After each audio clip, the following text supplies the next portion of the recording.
I always tell people that you're more capable than you think you are. Be original. Don't be like the guy on the radio. Great music will prevail. So I would tell people, make great music. Don't make other people's music. Make your own. Money don't make me, so I just say, you know what? I just gotta be happy in my life. Build your team. Look around you. Figure out all these parts, because you can't do it all yourself. You're gonna burn out and get tired. Never burn any bridges. You never know who someone's gonna be. I must not fear. Fear is the mind killer. Welcome to the Indie Playbook, presented by Focus Noise. Ad-free until we sell out. Welcome to a special A3C episode of the Indie Playbook. And for those who aren't familiar, this is a show that examines success stories in all aspects of the music and entertainment industries. We try to give you some helpful advice that can assist you in your lives and your careers. And today's topic is getting on shows, festivals, and tours. And this was a panel I was fortunate enough to be a part of at the A3C Festival in Atlanta, which is a great conference and festival, especially if you're into hip-hop. I definitely recommend you go check it out. And for artists out there looking to get on festivals, tours, and shows, which I know you all are, make sure you listen to this, take notes. There's some incredible experts here who know what they're talking about. And if you want to skip past all of the intros, go to about 7.5 minutes in. The moderator of the panel is MICxSIC, at MICxSIC. He's an artist out of Atlanta. We also had Clarissa Reformina from Paradigm Talent Agency. She's at CLRISAXPLNSITALL. I hope I got that right. And we had Brent Tactic from Rogue Agency, at Brent_Tactic, TACTIC. And last but not least, Juels Pierrot, the talent buyer from Brooklyn Hip Hop Festival, and that's at JUELSPIERROT.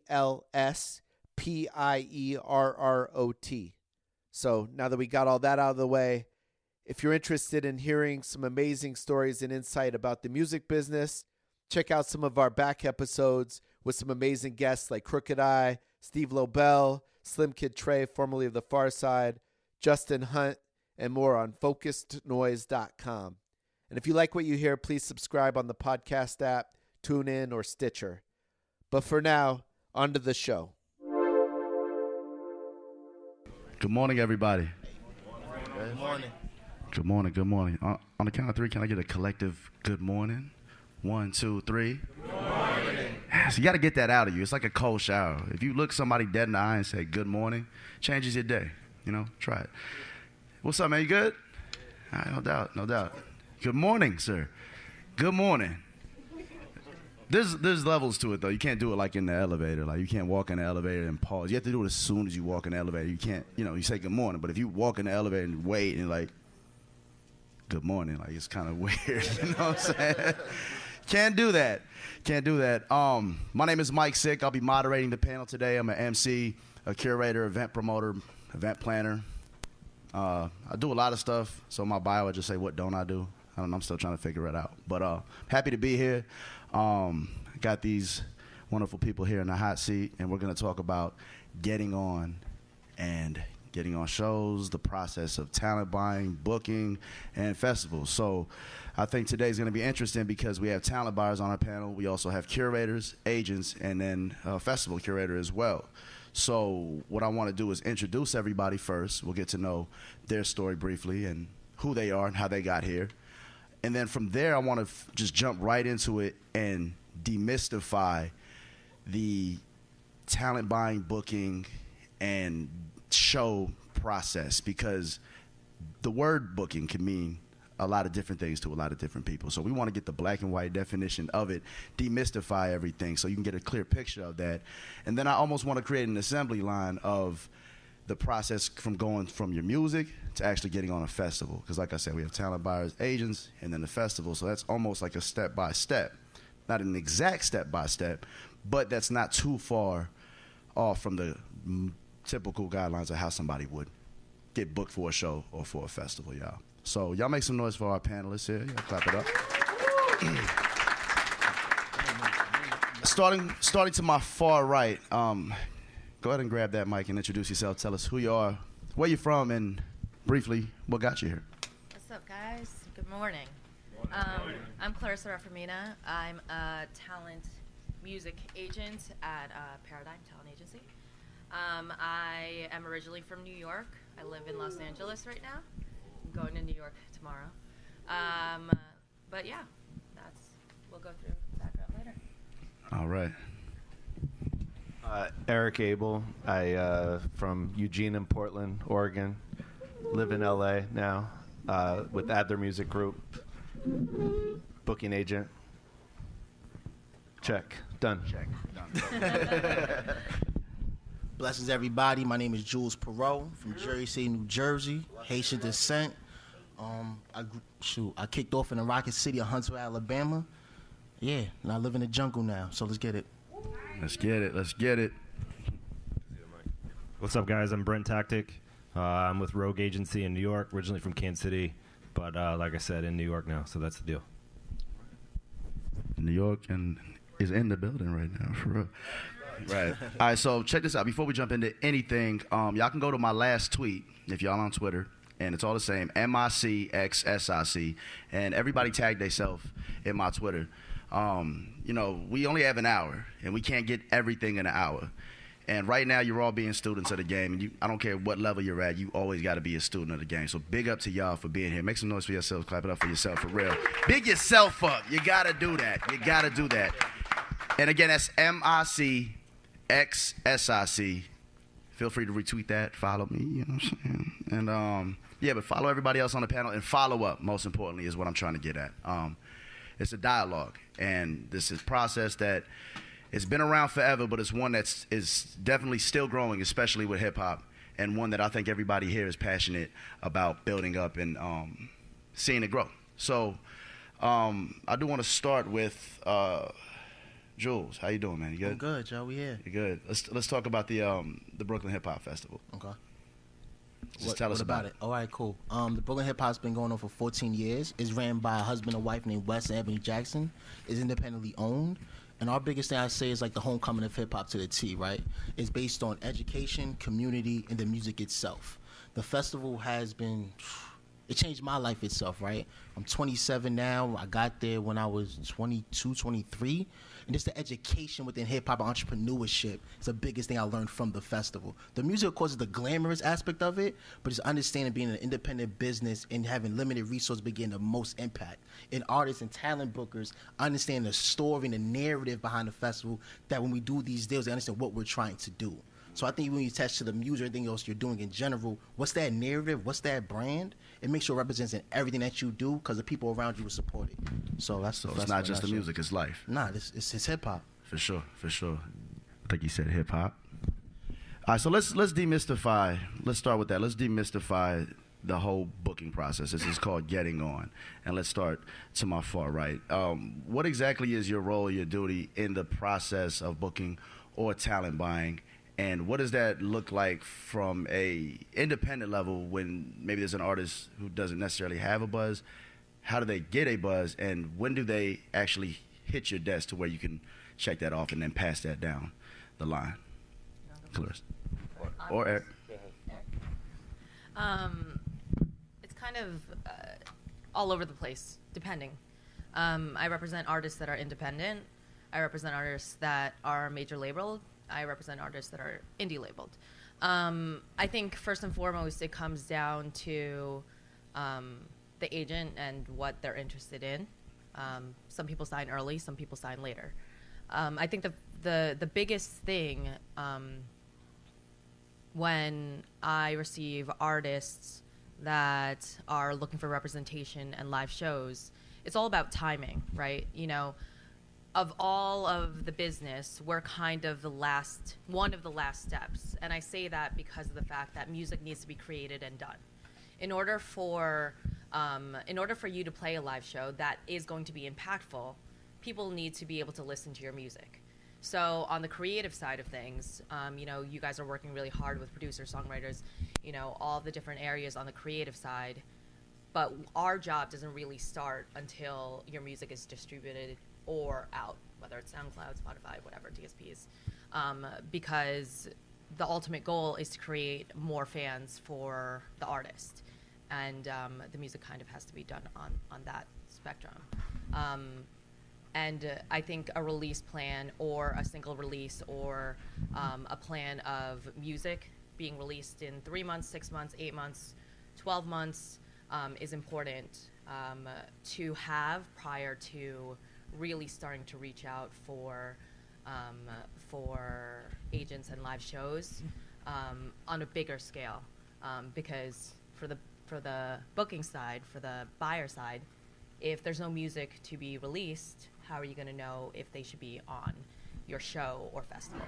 So how much digging do you do? Like when it hits your desk and you see it, is it like a blink, gut thing where it's like, okay, this person's ready? Or do you dig into some matrix, numbers and then, go really deep into saying like, okay, this person's ready for a show, or this person's ready to be represented and they're doing this type of show? Or is it like they got it or they don't from a readiness standpoint, not necessarily a talent or creative standpoint? Anybody. Here you go. I mean, for me, it's like if you don't have any touring history to base it on, you have no headline shows, and I don't have any numbers on that.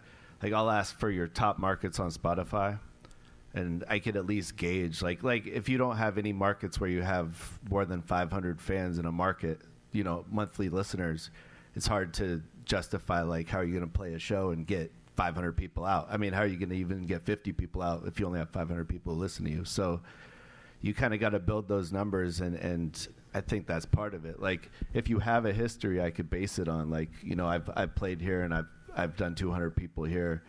It's something to start on. We can at least start with that market and build you out regionally. Got you. And Eric, and just to clarify to the people, your role in that process is what? You're the talent buyer, the booker? I'm the booking agent. Got you. Yeah. The booking agent that would take that to the venues and say, hey, I got this thing. Do you want it? Right, Pretty right. much. But so like if they've never heard of the artist, they're trusted in my opinion. So I have to be able to sell it. Right. And unfortunately, like a lot of talent buyers, I think they get into it for the right reasons and they really love music. But then at some point it's like they can't buy with their heart because eventually they're going to go broke. So they have to look at numbers. They really dig into the data. So like I can't make shit up, basically. Right, That's what I'm trying to say. Like right. they'll figure it out. So there has a to be cold a real equation. following there. Yeah, It's definitely a cold equation where you're like, I want to do this, but I can't. And that's a good point, though. I mean, a lot of artists will say, I need a booking agent. And it's like, well, you need to put a little more work in before somebody's going to take a chance on you or do the work for you, because there's a lot of legwork that you can do before it comes to an Eric or anybody on this panel. Well, yeah, I mean, we're busy, and any new client we take on means we're taking away from our time with our current clients. So, we have to basically represent for everyone we're with, and it's got to be worth our time. And I'm not saying it's all a money thing. Like it might be, we really like you as a person, we like your music, we think we can help you grow. So, yeah. Yeah, I think all of what you guys said is absolutely valid. For me personally, like I work for a smaller independent booking agency. I think we've gotten past the point of being boutique, but like it's still like that process of being like, all right, so we get a little bit more freedom for who we sign. So like for me personally, like I've been in the industry for like almost 20 years, and like discovering new talent has been a big motivator for me personally. So like I look at being a booking agent as being a part of the A&R process now, especially with you all having like those analytics at your immediate disposal. That helps me understand like where it's connecting and like where I can actually like try and like sell it. But like ultimately, like I want to take a chance on something that my gut, you're talking about that gut instinct, like that's something that I'm super motivated by who I pick up. Sometimes it's ill-advised and, they don't have their shit together and we don't go anywhere, but like, at least we tried, you know what I mean? And to go back to the point about like, how you're drawing certain number of fans in whatever market, like if you're specifically an artist that's looking for an agent, and you think you need an agent, but you're not getting any incoming show inquiries for yourself, and like maybe you need to work a little bit harder. You know what I mean? Because like for me personally, if like you don't have any demand and I have to create all the demand for you, it's like I'm doing double the work. So yeah, that's my 2 cents on that. For the festival itself, we had like 2 showcases. Well, only 2 shows in general. One's a discovery platform. I could just run free, understand the artist, understand the community. Then it's like the Rucker Park of hip hop, the big day that Jay touches on, where you have to be an MC, your numbers have to be correct. So I get the best of both worlds, right? Where I could go and dig and be like, yo, I love their community. Like, I love the music that they're making, I love the merch that they create, I love their fan base. It connects to the story that we represent. Like, okay, I like that. But my first thing, even as an independent artist, is like, who's their consumer? What's the community? Who are they talking to? What's the narrative? And how are they pushing this whole situation forward as a culture? And I have to look at it from that aspect, because my responsibility is, first, my name's on the line. Like, this person's going to be dope and great. Though another note is like, yo, we got another fire-ass MC in the building who could do some dope shit. And that's what it's really about for me, at least, personally. But when it comes to the big day, like Saturday, I have to think numbers. Like, I just know what game time it is. Numbers that's gonna draw people in, but also on the other side, it's like, yo, I can say we had them on the bill, and they're dope, and you're going to see what their career when they move forward, and what's that relationship we're going to build with them. So where you saying that right now, I think the biggest thing you should worry about, it might not even be get on a big festival stage. Can you do a 200 venue in your hometown, or 150? You headline it, get them hard ticket sales. So when you go to the agent, you're like, yo, I did this in my market right here. How can I develop in these other cities, right? And really develop your game plan moving forward. But yo, own home or just hit the net and go crazy. And make sure you're really using analytics to understand where you need to go to see who's really listening to your music. The data's there for you. Use it, all right? No doubt. And Eric, typically, what size rooms do you book for? Or Everything. I mean, everything from 200 cap venues to amphitheaters. Okay, gotcha. But one thing I would add to what Jules said is, you know, I think a lot of people are trying to get on other shows opening, and you know, I would definitely do what you did, what you said, and throw your own shows and show you can build your own audience. But if you're looking to get on shows that other promoters are doing, be willing to put in the promotional work. Yes. You got to approach them with something that's going to help them. If you're willing to hit the streets and you're willing to really work your ass off, they're going to put you on over someone who just wants to show up and rock.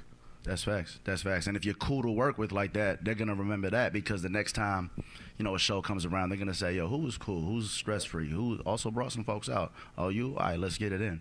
And that's, you know, relationship and reputation building, honestly. You know, as an MC myself, I'm not too far removed from y'all grind. I'm in the grind with y'all. And unless you're getting booked, if you're doing shows, those shows are really your opportunity or your time to build your buzz up and also build your relations with people. You know, I got folks in here from North Carolina that I've been building with, Tennessee as well. Dallas is in here. And it's really just making music, being creative, and being cool, and seeing how y'all can work together and seeing what kind of opportunities can come about that. So let me put my dad pants on real quick. Let me get in my bag real quick. So right here, we're going to create not a scenario necessarily, but what this assembly line might look like. Okay, so Clarissa is a manager, and she is the one that takes the talent. She has the talent, and she says, okay, I need to get this to an Eric, or get this to Brent, because they're the ones that are going to put them on the show, if that's where they're at in the process, and they're ready for shows, whether it is, you know, after an album release, a tour, or it's just, hey, you might need an opener, or hey, we just need some shows, you know, a room might need to be filled, I know some venues, let's get them in there, this would be a great look. She would get that down to them. And then from there, they might get to the discovery stage, as Jules points out, or maybe even possibly, let's just say for the sake of this conversation, the Rucker Park joint, right? So I just wanted to paint that picture, because we want to demystify all of this. Everybody here has a job and a role that they do within themselves. Not everybody does everything, and that's one thing I think artists will do, is they'll look at people, or they'll look at people with positions or titles, and then there's people that make up titles, and then we're wondering, like, well, what do you do? So right here you see management, talent buying, and curating, from small to a grand scale. So let me check over here. Micah, I'm an agent, but excuse me, I'm sorry. It's all good. But in what he said, that is true. The manager would be the one to help curate and talk to everybody in order for their artists to get onto a show. But rightfully so. Absolutely. Ooh. Check. manage as well, right? A young talent. Oh, we good. Y'all can hear me, right? Yeah. So I manage as well, right? This young talent. Nobody really knows about them, but I love them in general. And I can't hit up a talent. I can hit you up because I know they haven't had no hard ticket sales. Let me ground bottom the whole 9. So my biggest thing is like, what's the show look like? Bottom line, what does your show look like? Right. If nobody's in the building, like 2 of you there, are you gonna leave them with something? If your show's not moving in 10 minutes, get out the way. Don't waste that time for somebody else. That's where you're gonna make most of your bread at anyways on your show. That's your playoff game every single day. You better be Mike J every single time you touch it. Facts. Like that, it's a dub for you. That's just facts. Facts. From all of us, we probably watch, 5 or 6 artists a night. Whether it's artists that are opening for our artists, someone referring us to watch something. I mean, the amount of talent that we get to see is amazing, but also at the same time, we have a lot of artists that we've watched, so there needs to be something that impresses us. Really work on your craft, work on your live show. First and foremost, it comes from music, so work on your music, make sure it's right before you get to that live part. Yeah, and that comes back to building in your own city. And maybe you're not ready for the road yet. I mean, maybe you really need to touch the stage a bunch of times and get that show so tight that when you do go out, your fan, like everyone that sees you is going to become a fan. I think that's the key. Like, there's no shortcuts. There's no substitute for hard work in this game at all. No, for sure. And just to piggyback that, and a lot of things that I'm just hearing from all 3 of them right now is just like have humility and realistic expectations. You know what I mean? Like, straight up.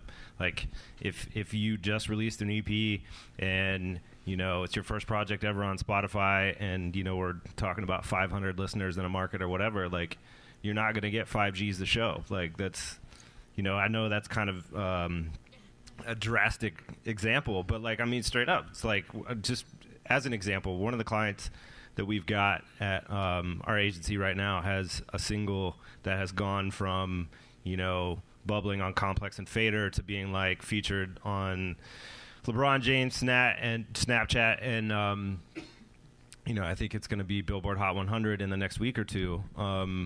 So, initially he's just like, all right, 1,000, 1,500 a show, whatever, to being like, okay, I'm going to cancel all of those shows and like I need 6 to 10 to 15 whatever grand now.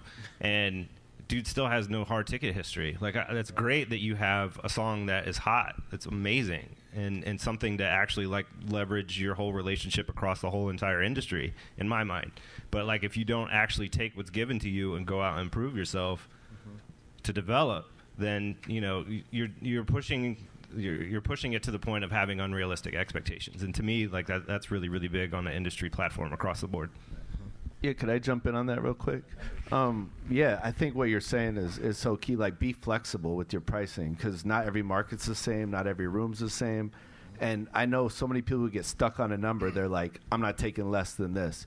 And then they play one show every 3 months. Instead, you could be touring, grab that big money, grab the little money, grab it all. That's how I look at it. It all adds up. And everyone has, as everyone said, the game's totally different than it was 5 or 10 years ago. You have analytics from everywhere. And we use that analytics to sell and to tell, hey, they've created a story X, Y, and Z ways. So continue to kind of, as you guys see your analytics, continue to build, do different things, whether it's kind of target that market in certain ways before you play live shows there. If that's your goal, going to a certain city, build regionally and build out from there. That's how a lot of people look at it. I get referrals from promoters when they're like, yo, this person just sold out X room. No one's heard from them, maybe in New York or LA or Chicago or wherever the booking agent might be, but a local promoter's like, check them out. And that's really how you kind of get onto a bigger scale and get national kind of support. Yeah, true indeed. I mean, you have to put in a lot of work. You got to be great just to be good enough. Mm-hmm. And then it becomes simple from there. It's very hard, then it becomes simple. And what I'm saying is that with booking and shows, like, you either have a draw and a buzz or you don't. So you have to do everything in your power to get to that point. And even conversations like that are very real. And that conversation, let's say it's not even this person sold out the room. It can be a conversation of, this person is phenomenal and they need to be on your show. Mm-hmm. That can happen, but you have to have the realistic expectation of, like, if you go on right before Wu-Tang on Saturday. That doesn't mean your price jump up. If you don't do one music festival, I mean, it's about your draw. And here in Atlanta's a very tough market, speaking to Eric's point, because I think a lot of artists do that. I'm not making this about Atlanta necessarily, but artists will have they want to guarantee at one price because they can do that in Toronto, and they think they can get that in Atlanta. And then us as the talent buyers, we're like, yo, we can't get that because this room, we only have a couple 500 capacity venues, and everything else is like Cobb Energy, and then from there it's a very small room. So it's like if I'm booking for a small room and you want this number, that's not going to work out. And so what happens is they skip over Atlanta. You can do your research and look. A lot of people skip over Atlanta. And I think by artists not taking or being realistic with the way deals are even structured, Atlanta misses out on a lot of great talent. And so everybody in this room, if you are an artist, understand that as you come up, soak this game up, because you'll be able to be in more markets if you are privileged enough to get to that point where you're actually getting guarantees and you're being booked, to be flexible in what you're asking for, and understand that it's not just about the check, it's also about building and growing because you're so young, and building relations and a reputation not only with the audience and your fans, but also the people that cut you your checks. Because if you go viral tomorrow and then you ask for 20 bands, and then a naive venue looks at your YouTube and is like, oh yeah, we'll give them the 20 bands, and you have nobody at your show, you're probably not going to play at that venue or in that town again, because people will talk about that. So think about that long game. Get your money, but think about the long game. Now I just want to ask the agents on the opening act side for tours. Like they may be not known in these bigger markets, but they have a good show. Do you sometimes take chances on booking them on certain tours? You feel like it help the artist develop? I think there's a couple things on opening acts on tours. I think Brent said it before, where he's like, you know, our role is somewhat of an A&R game, and it is at this point, because when you look at like the overall development of the industry, touring and live shows has now been an integral part of breaking in artists, especially in the hip hop game. It's become one of the main points of income too.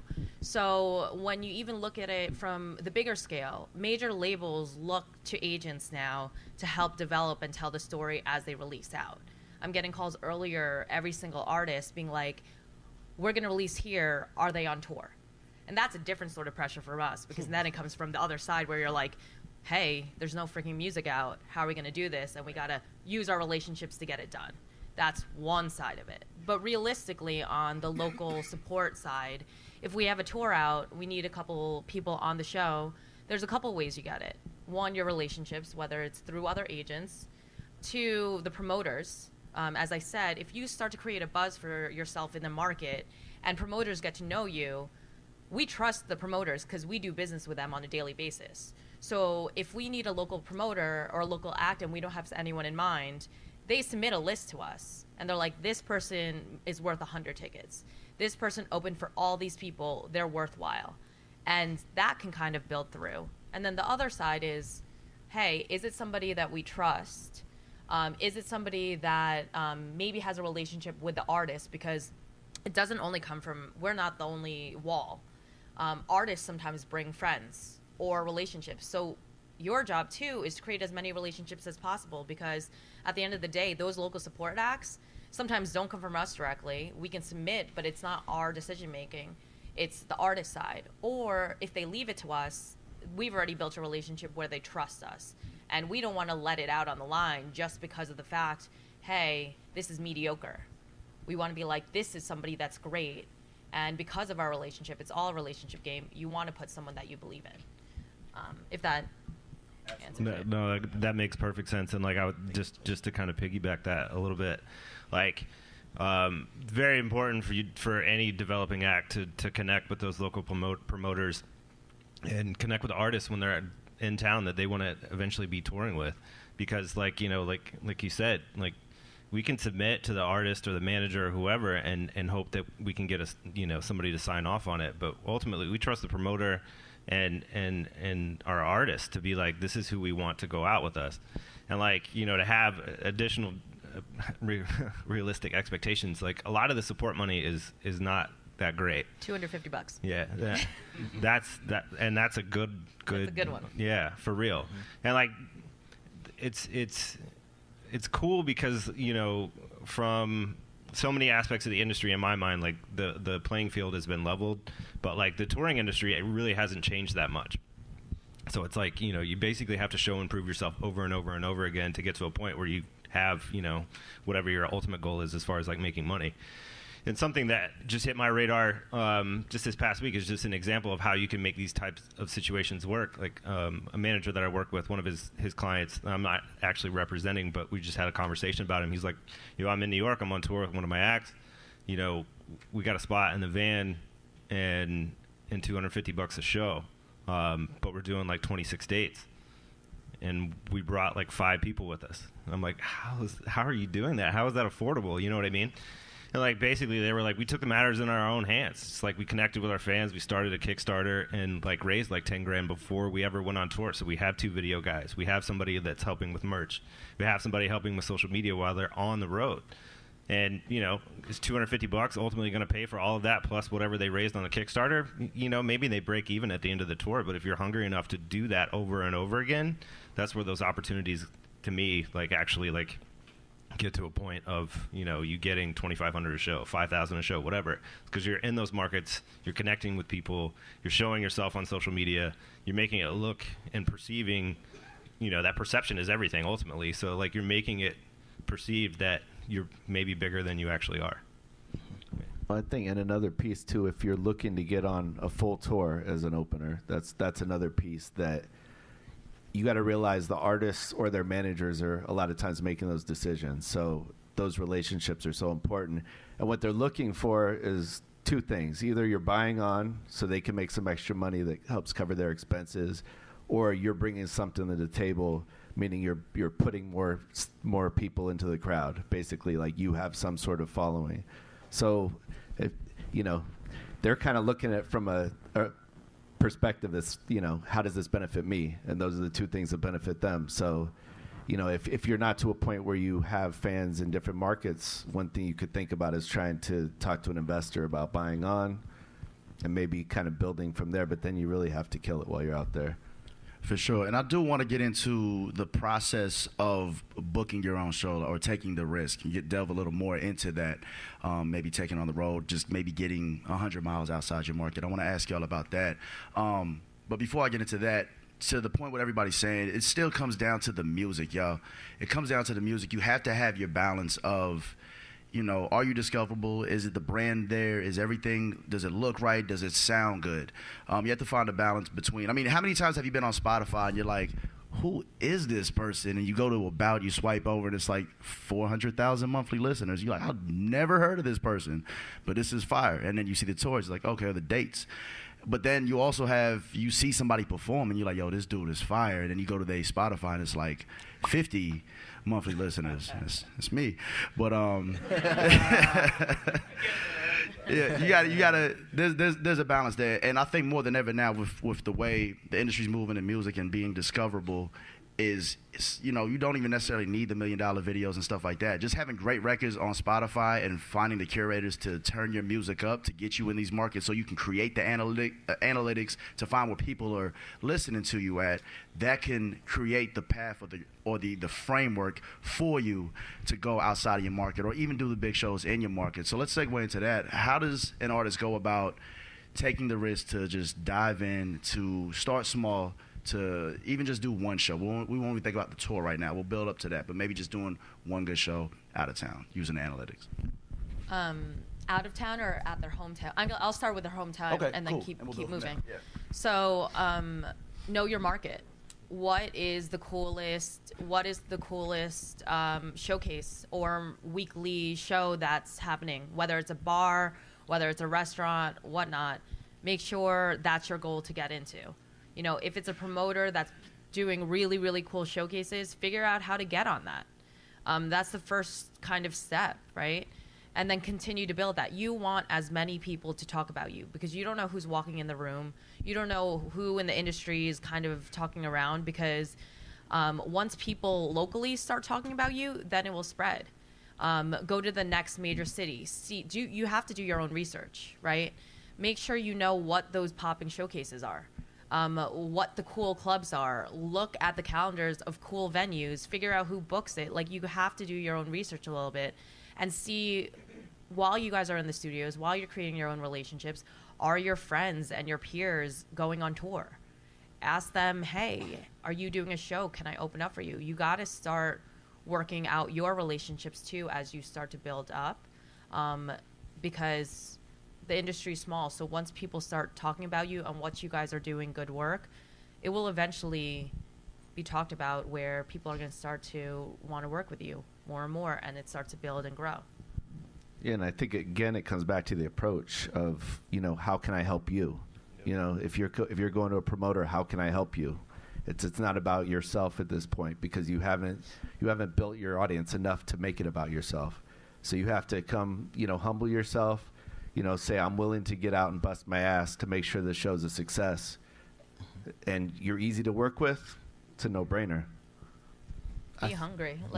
Even if you have a relationship with like the local promoter, can I pass out flyers if you give me this slot? Like, figure it out, just really work hard, be humble. And there's so many ways, like, once you do get on a show, whether it's local or in, a close region or whatever, that you can proactively do things on your end that, you don't have to necessarily be on the ground passing out flyers and shaking hands and kissing babies. Like, you can do dark promoted posts on Facebook. You know what I mean? Like, you're on a show, like, ask the promoter what his marketing budget is, and then, maybe you get $50 and you do a promoted post. Like, just be proactive. You know what I mean? And I think it's also knowing what venue you're supposed to be in. Right? Specifically, like, you want to see a Cole in the club. Doesn't make sense. Like, when you're looking at your local promoters and local venues, like, what makes sense for you? Is your records going to move more on the club base because you got 2 records going to hit? You're going to get most of your impact that way? Or you really set up like a 10 or 15-minute show on stage, great sound. Not saying the club don't have great sound, but just know where your music's supposed to take you, what venue's supposed to be, and it's very key. For sure. And I want to add to that point that you have a talent that's in you. You have a talent that's in you. You don't necessarily need to express that on a stage. I mean, how many people in here rap? I've been here 3 days. I have not seen one cipher anywhere on the streets, in the conference. I have not seen one cipher. This started from the streets. This started in the park, really. And you can express yourself in other ways other than stages. Even if you at a stage or at a show, you can rap over here. There's different ways you can do it. And I'm saying that to say that you don't necessarily have to be, for the sake of this conversation, thirsty to get on these shows and stages, because everything comes at a cost. We all know that. We live in Atlanta. There's so many different business models that people have, that promoters have, to do their shows. Some are free, some cost. Assess the value and what that value means to you, or if it's even valuable to you to even perform at a show where it's not something that you're assuming the risk and reward on, meaning that you're booking and curating and creating your own show. But Mike, like, you're an MC right now, but you're speaking to us on a panel, right? So it's like I feel like you gotta look at yourself as a business overall. Like, what's the multiple income streams? But also, what's gonna give you like your face value? So if you're a great speaker, you might say, let me do some workshops. If you're an independent artist who toured, let me do a workshop that get me in front of new people, new fans overall, right? So like, look at your business and how, or just your talents and your hobbies, and how can you use that to bring people right back into your music? Like, you're still a human being, bro. The only thing you do is not music. So let people see that, let people buy into your whole narrative, like I said before. So that's very key. Absolutely. And when we have about 20 minutes, I do want to close with y'all two as well, because there's a big, let's say, sake of the convo, you go with your gut and you find the boutique artists and the people that had their stuff together, and you're like, I believe in this. And you feel the same way as well. And you say that the branding has to be together and it just has to make sense. So there's a jump from this to that, and I want to close with that later. But I had to make a note to myself out loud with y'all.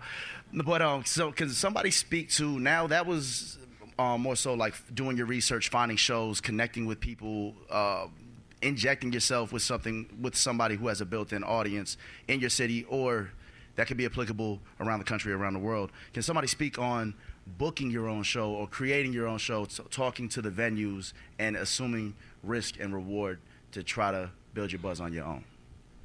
I mean, I did it personally for years, so yeah. I mean, that's the thing. Find a small venue that's dope, that you feel like you could pack the place, because it is about perception. So if you have 70 people in a place that holds 50, that looks a lot better than 100 in a place that holds 2,000, you know? So find those little dope spots that you can make such a dope party that next time everyone wants to come back. And you could build out from there. You do that for a few months, make it a monthly, and build with similar artists that are willing to put in the work with you. And you build your own scene, and all of a sudden you guys are all playing bigger shows. Yeah. Strategy is everything with that. That's, you know, just to kind of piggyback that. That's, you know, like it's cool to do one, but if you could strategically line it up to be like, all right, you know, over the next 6 weeks or whatever, I'm going to play these 3 shows, and it's going to be something that's scaling myself up in that perception. It's huge, especially just, you know, if you're trying to like really stand out in your own local market, like strategically book yourself. Don't just say yes to everything that comes across your, you know, your inbox. It may be something that you really want to do, but it's like, you know, maybe it's a legacy act that's on the downswing. You know what I mean? It's like somebody you've looked up to forever, but you know there's only going to be a couple hundred people in a, you know, 1,000 cap venue. Like maybe that's not the right look for you. Maybe do the 50 cap room that you can pack out. At first, I'd say yes to everything, though. Just personally. Say yes to everything, do it all. And eventually, you could get to that point, you could say no. But right. I say do it all. To build in your market doesn't mean play one show and then that's all the work. Yeah. You know, it's consistency. Yeah. It's continuing to build on a monthly basis, and that will eventually grow. So, you know, just to say, hey, I did this one showcase or I got this done, it's really constant work that you guys have to work on. For sure. And Eric, let me ask you, what is that ask like? I mean, specifically, what is the ask when you call the venue in, you know, Columbia, South Carolina, you say, hey, I'm Eric, I want to book here, I want to, you know, rent your space. What does the ask look like? What do the deals typically look like, so we can set an expectation if anybody jumps into the water? You want to rent a room, whether you rent it or whatever the best case win scenario for you. I mean, I think in those smaller rooms, they're looking for something. So, I mean, if they're trying to program their room out a couple nights a week or whatever, I think you could work out something where you just get the door, or you get a percentage of the door. You shouldn't probably have to pay for a room. Maybe you pay for a sound man like $150 or something for the night, and then you get the door. If you're really smart, you could try to work out a percentage of the bar. Some people might give you 10-20%, and you know there's a lot of money to be made there. But start out with something like that. You know, you might not have to rent the room, but maybe you pay for security and you pay for a sound man. Yeah, I would definitely go towards the door deal percentage, because as you guys are building, you don't want to put your own money down in a venue rental fee and then have that be the number of people you want, because it is a high risk for you guys and you want to invest your money in something else. Right. But by paying security and sound, door and security, then it's like, you know, maybe it's $200 or something like that. And it's like, and if you're charging $10 to get into your show and you can't bring 20 people to break even, then you should be booking your own shows. Go, you know, do one with somebody in your market that's popping and build those relations. Yeah, I was just going to piggyback the whole thing with the realistic expectations. Like if you're actively trying to get on the road outside of your city and all you can get are door deals, like, you know, understand that before you like actually get on the road and head that way. Like if you're not going to break even, like if you're going to be in the red for all of these out-of-town dates that you're doing, like you're going to get so frustrated with this whole process that you know, who knows what's going to happen. So, yeah. And honestly, like connect with an artist in that market if you're going outside the market, right? And do show trade-offs. If you throw a show in your city, say pull up. Like y'all all trying to build with each other, so use that as your advantage. So if I need to come to Atlanta and do a show, and I say, yo, you coming to Jersey? Let's do that. Right. So work across. For sure. And one thing to look for, too, y'all, when y'all looking for venues, this is a major key that often gets overlooked. You have to make sure the venue has what you need to do your production, to execute your production. So if they don't have a sound guy, you got to ask these questions, like, do you have a sound tech? They're like, no, some places just have a mixer, and that mixer may not be enough for what you need. It might only have 2 inputs. You a band, an 8-piece band, that's going to be a dub for you. So ask those questions, but normally what I ask, I say, what's the capacity there? Do you have a PA? Like, what does your PA look like? And then they break down their PA. So now I'm like, okay, I can have a band, and I can do this. I can have a DJ, and boom, okay, this is a good venue. Then what you'll learn is that you'll start narrowing this big city down to 3 venues or 2 venues that are even just possible to play in. I mean, it's, you know, it looks daunting when you're like, okay, I want to play in LA. Where do I go? You have a whole state, you have a whole city that you're looking at, and it gets overwhelming. But if you know what you want and then what you're capable of doing from a room size, start with that, and then what the room has in it, then it'll make it a lot easier for you to take that risk and to really put on your production, you know. Yeah, and you can follow the people who came before you. You don't have to reinvent the wheel. Just look at, like, the person who's just a step above you, what rooms are they playing? And as you start to build out into other cities, like, what room did they play there? And, you know, it's easy to find information on the talent buyers now. So you can figure it out. You just have to put in the legwork. Yeah, look up the hashtag, something tour. Your favorite artist, you see it, then you'll have the whole tour routed right there. And then even to that point, there might be a room that's smaller than that one in the city that's probably in the same neighborhood. You know, a lot of these places are districts or neighborhoods, and there's going to be, you know, you have, you know, Aisle 5, and then you have Variety Playhouse, but you also have Star Bar right across the street from that. And a lot of cities are built like that. Okay, cool. Yeah. Same spec. Yeah. But it's even funny. Like vinyl center stage. Exactly. But it's even funny the story of Rory, like how he was moving in Atlanta back in the day. If somebody had a big show, he'd pull up like in a U-Haul or something and perform right outside their show and people walked out. That's what I'm saying. You know what I'm saying? Like, it's on you. You know people's going to be at a show. How you going to run and go and get it? Like, Facts. Go ahead. That's what gets people talking too. Like, be creative about how you get out there, and have fun with it. Don't take it all. Like, I think sometimes people overthink every little step because you have to be so strategic these days. Like, doing something is better than sitting at home like planning out all the time and overthinking it. Like, just do something, and every day keep building little steps, little wins. You know, Have fun. Yeah, have fun. It's about fun. Absolutely. That's crazy. I can't think of my homie's name, but he pulled up on me at Apache Cafe one time, did a show, kind of killed it. But his whole thing, he had a van. It was just like the most beat up van ever, and he would go everywhere, and he had this perpetual tour. That's all he did. He took this van everywhere, and he performed, and he had social media numbers. He was popping. And then one day, I seen it on Instagram, it was his viral post. He was in front of Kanye crib in London or something like that, standing on his van. That was the thing. He was standing on his ugly van and had his name written on it, and he would just perform. But the video was somebody looking at dude, and then Kanye looking at him. Kanye was like, yo, that's crazy. You know, and my thing, I was like, how did he get that van over there? You know what I'm saying? Like, how much did that cost? You know, you got to think outside the box. He broke it down in pieces. Like it's a Lego van. I'm doing a show tonight at the Earl. It's called Savage Family Friends. Some of you had lanyards. Yeah, at Daylight, Nick Grand will be on that. I'll be on that performing. And I'm saying that to say that I'm actually going to have a truck out there, 3-sided panel TVs over there. We'll have A3C logos up there. So look out for the van. Look out for the bright lights in front of the Earl. We're actually going to be filming ciphers. So if there's any MCs in here, pull up at 7 o'clock and let's get it in and do something real creative. Even if you're not, you know, on any shows, man. There's so many ways to get it. We got to create it, and that's where it all started.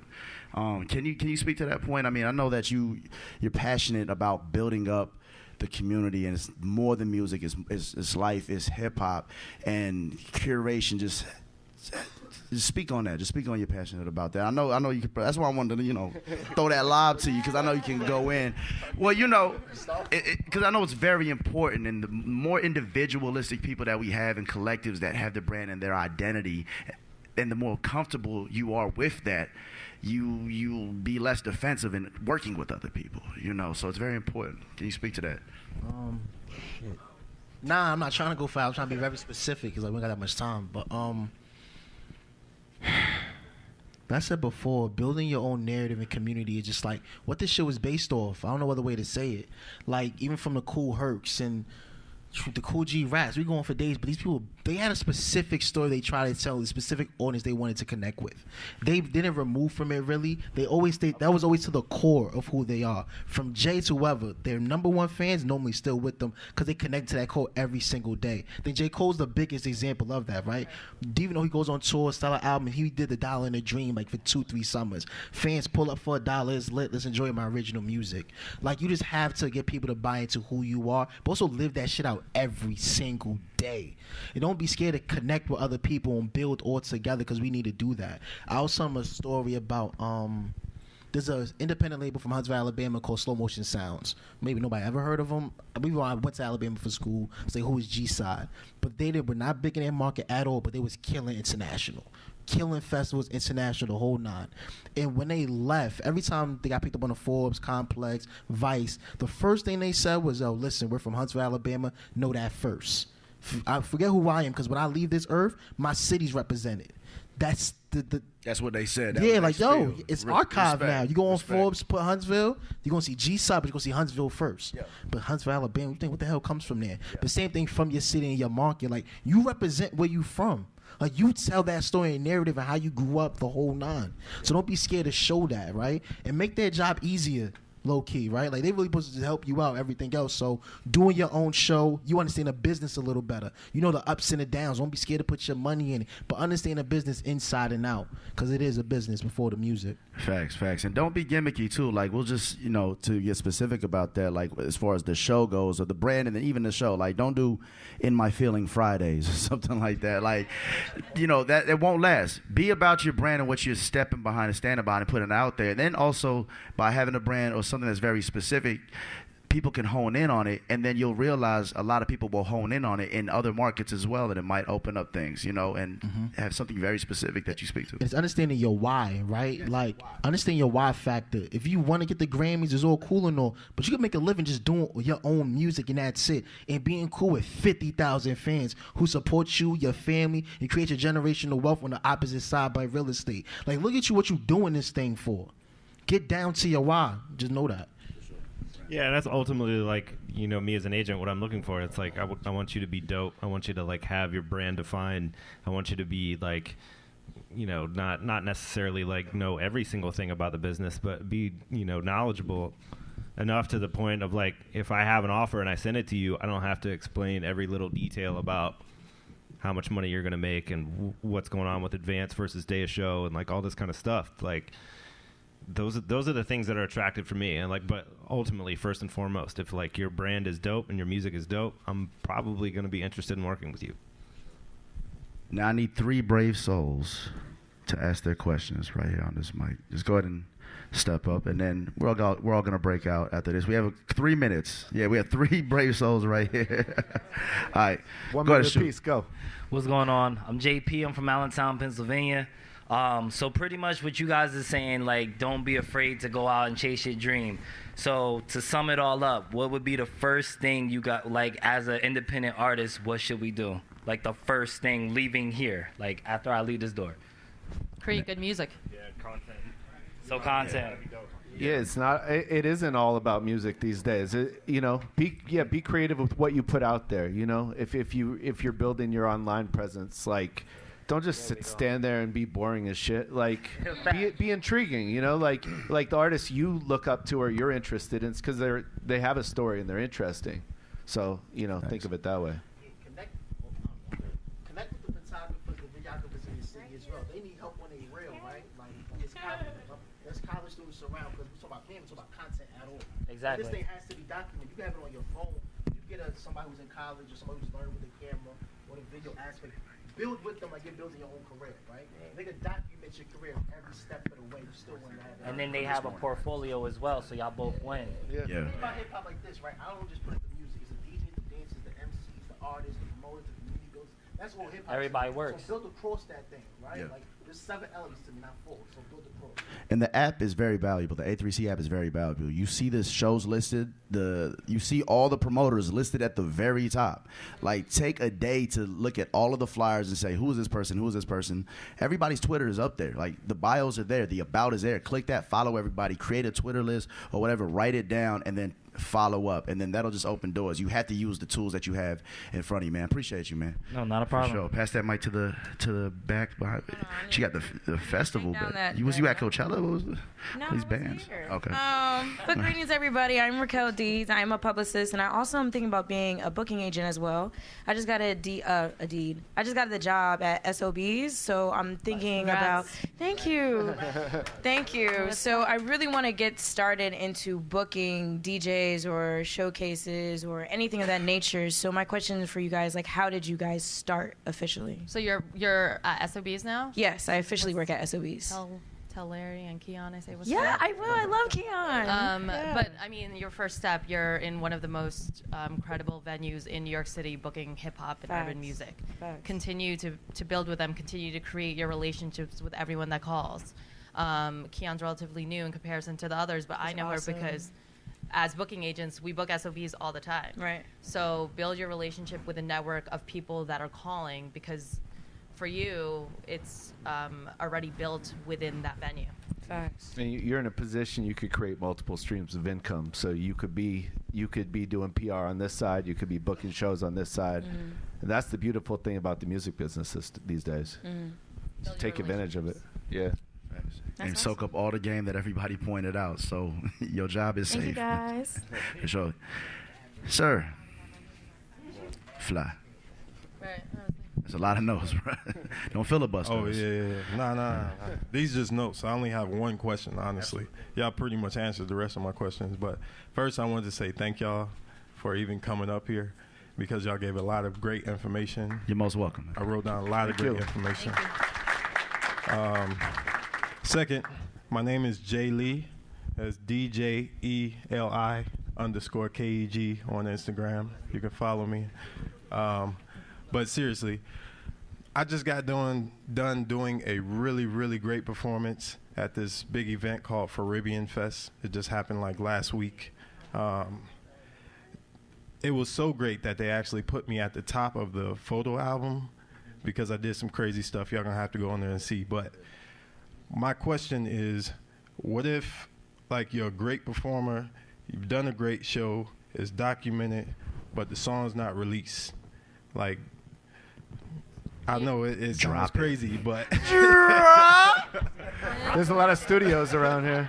But the other side of it is that it's. Why is there a hurdle for it's the release? You just talk to a PR rep, like build the hype on the song, man. Like, Okay, because it's actually a what do you call it, like a niche genre. It's Caribbean music, so I do dance hall, soca, all that. Like, You can, like, take that recap, put it in the background. Don't release it, just put it in the background of it. Like, put the music in different places. build the hype. Build the hype. Put the music behind it. You're already playing the record. You've seen the reactions. Out your man for $150, $200. Then record every time you perform it, and build the hype until you drop that home. Sorry for my language. No, and send the snippet to like various different Instagram meme accounts, whatever. Build that up. Yeah. Is there a reason why you haven't dropped it, or you're just waiting, or? well, it was kind of a rushed event, and what basically kind of like what you guys said about helping the promoter. I actually made a song about the festival before the festival even happened, and released it sort of like through Instagram, through viral videos or whatever. Right. And then they actually put me on and was like, yo, you're on the show as an opener, help us promote. Like, I have flyers now that I'm going to give you guys for the festival, because I know you weren't here, but just to promote it and keep pushing it. And now it's even to the point to where they want to make it like an official song to keep pushing. Yeah. And you created for a the next wave. few Just years. ride that wave, man. Just ride the wave. Are you That's doing it. everything yourself right now, or all by myself? Yeah. So I think. I mean, besides, I don't want to say all by myself, because I had great dancers, I had great masqueraders on stage. But business and all side, you're doing everything yourself. Yeah, correct? yeah, definitely. I mean, sit down with someone that's a publicist and really plan out your strategy of your release. That's it. Was an accident record too. Yeah. Shake West's track is blowing up right now. Right. It's an accident record. Okay. Sure. I mean, it's Caribbean, so I don't know. I know this is a hip hop thing here. I mean, but it's like, you know. it's the same thing. Do research. It's on music, Caribbean. baby. It's music. Right. Hey, y'all, can everybody show your love? Give a round of applause for our panelists. Like I said, we could talk about this all day. I know I'll personally break out in the back. Y'all feel free to holler at me. I have some flyers for tonight's show. We'll be on the A3C Festival grounds tomorrow. We're giving out Native Instruments machines away. The Earl tonight. Let me get a photo. And that's our special A3C episode. Thanks again to A3C for inviting me. Thanks for my man Mike Shahade for traveling out there with me. We had a great time.